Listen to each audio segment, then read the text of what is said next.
मुसलमानों को टिकट दिया है बीजेपी ने इस बार। हम कहने से क्या होगा, मुस्लिम मतलब महागठबंधन, यही कहा, एमओ समीकरण नामे है इस बात का। सर हम जब वो पार्टी जो बंदा उस पार्टी को खड़ा किया, आज वो निर्दलीय चुनाव लड़ रहा है, शहाबुद्दीन की पत्नी, क्या उसके लिए नहीं थी? आज उसका बेटा बोलता है, उसके बेटे की सलाहियत थी कि शहाबुद्दीन के सामने बोल लेता। उनके क्या कैरेक्टर इन कैरेक्टर, तो उसके पीछे मैं नहीं जा रहा हूँ। जब हिंदू मुस्लिम के वो माई समीकरण की बात करें, मैं उस पर बात बोल रहा हूँ।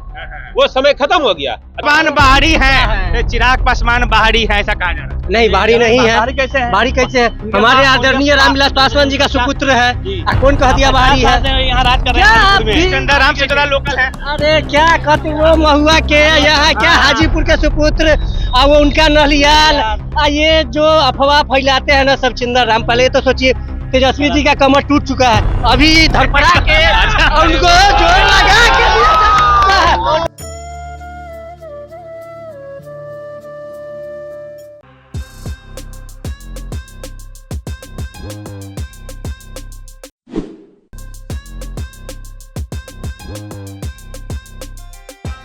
इस वक्त हमारे साथ मोदी जी की रैली में आए हुए कुछ मुस्लिम मतदाता हैं, जिनसे हम बात करना चाहेंगे और जानेंगे कि आखिर तमाम तरह की जो बातें कही जाती है कि मुस्लिम वोटर कभी बीजेपी का नहीं हो सकता। सर, आप बीजेपी के कैसे हो गए?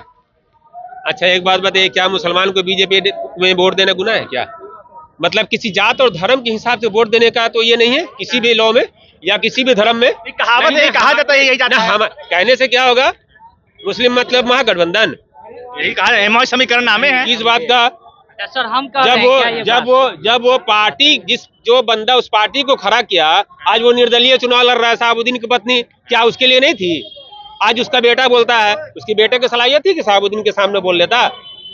उनके क्या कैरेक्टर इन कैरेक्टर, तो उसके पीछे मैं नहीं जा रहा हूँ। जब हिंदू मुस्लिम के वो माई समीकरण की बात करें, मैं उस पर बात बोल रहा हूँ। वो समय खत्म हो गया। अब देखिए, अल्पसंख्यक समाज के लोग बहुत सारे लोग हैं। तेजस्वी के गढ़ में मुखिया उप मुखिया सब लोग शामिल हो रहे हैं। अभी भी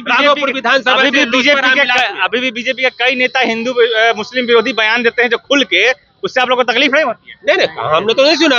अगर आपने सुना ही नहीं? पार्टी में अगर 10 लोग हैं, 10 उंगली बराबर नहीं है। पार्टी में अगर कोई लोग कुछ बोलता है तो फिर उस पर से लगाम भी कसा जाता है। उन तक अगर बात पहुंचती है तो नरेंद्र मोदी उसी का नाम है।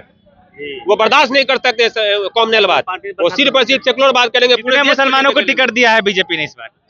ठीक है, नहीं दिया, मानता हूँ मैं, नहीं दिया टिकट। अब ये बताइए हमको, जातीय जनगणना के लिए पहल कौन किया था बिहार में? नीतीश कुमार, लालू यादव, तेजस्वी यादव, सबसे ज्यादा। तेजस्वी यादव उस वक्त विपक्ष में थे, उसके बाद सरकार में आए। जातीय जनगणना में क्या रिपोर्ट आया? मुसलमानों के प्रतिशत लगभग 18%, 17+ ठीक है। कितने सीट मिली? उससे पहले कितनी सीट तो उन्होंने कुछ दिया भी, इन्होंने कितना दिया? उससे पहले कितनी सीट मिलती थी? उससे पहले कितनी सीट मिलती थी और अब मिला 2 सीट। 18% में मेरी बात है कि मुस्लिम और पिछड़ों को आवाज लालू यादव ने दी। 18% में, लगभग 18% में 2 सीट, और इनके 11 को जो फैमिली है उनमें 2 सीट। यही कंपेरिजन, यही हुआ दलित एमवाई का समीकरण, इसी को कहते हैं। 2 बार चुनाव हार गई मीसा भारती। आपका नाम क्या हुआ? 2 बार चुनाव मीसा भारती हार गई, उसके बाद उनको तीसरा बार टिकट मिलता है। 2 बार राज्यसभा है, अभी भी राज्यसभा मौजूदा है, लेकिन कोई और लोग नहीं देखा, कार्यकर्ता नहीं देखा उसमें। क्या परिवारवाद चिराग पासवान भी करते हैं ना, बहनोई को टिकट दिया, बहनोई को टिकट दिया ना। टिकट सीट उनका था, क्या उन्होंने अगर उनको दिया तो कोई गुनाह किया क्या? फिर वही उनका सीट था, अपने बहनोई को दे दिया, फिर राबड़ी देवी को देना भी गलत नहीं था।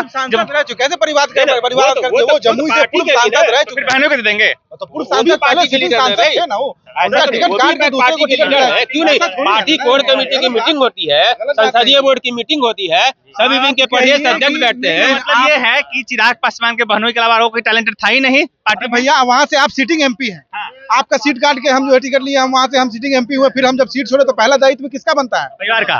पहला दायित्व बनता है जो सिटिंग एमपी है, जो सक्रिय कार्यकर्ता है, उसका बनता है। एमपी तो चिराग पासवान है, एमपी थे, बने थे, इससे पहले तो वही थे जमुई से। अरे तो बात तो वही है, फिर परिवार। आप इसको दूसरे व्यू से नहीं लीजिए, आप इसको दूसरे व्यू से नहीं लीजिए, परिवारवाद पे नहीं जाइए। हम कह रहे जब लालू यादव परिवारवाद कहाँ नहीं है, आप ये बताइए हमको। ऐसे बोलिए, ऐसे बोलिए, नहीं तो ऐसे बोलिए कि कहाँ नहीं है। ये मत बोलिए परिवारवाद नहीं है, ये कॉन्स्टिट्यूशन के हिसाब से। अगर मान लीजिए मैं किसी स्कूल का हेडमास्टर हूँ, छुट्टी पे जाता हूँ या अपने वजह से किसी को मैं छुट्टी पे देता हूँ, चार्ज देता हूँ, फिर जब वापस आएंगे तो पहले दायित्व वो मेरा है ना, ये किसी और को हम डायरेक्ट दे दें हम। तो ये आप इस लॉबी से देखिएगा तो अरुण जी को जो चिराग जी ने टिकट दिया वो गलत नहीं किया। यहाँ पे सर चिराग पासवान बाहरी है, चिराग पासवान बाहरी है ऐसा कहा जा रहा है। नहीं बाहरी नहीं है। बाहरी कैसे है? बाहरी कैसे है? हमारे आदरणीय रामविलास पासवान जी का सुपुत्र है। कौन कह दिया बाहरी है? यहाँ राज कर रहे क्या हैं आप भी- चंदाराम सिचोला लोकल है। अरे क्या कहते वो महुआ के यहाँ क्या हाजीपुर के सुपुत्र और वो उनका नलियाल ये जो अफवाह फैलाते हैं ना सब चिंदर रामपाल, ये तो सोचिए तेजस्वी जी का कमर टूट चुका है, अभी धरपड़ा के और उनको जोर लगा के ड्रामा कर रहे हैं। और ये शेर का बेटा एक बार दहाड़ देते हैं ना तो जनता खामोश नहीं, हल्का मचा। जहाँ देखिए चिराग पासवान जिंदाबाद।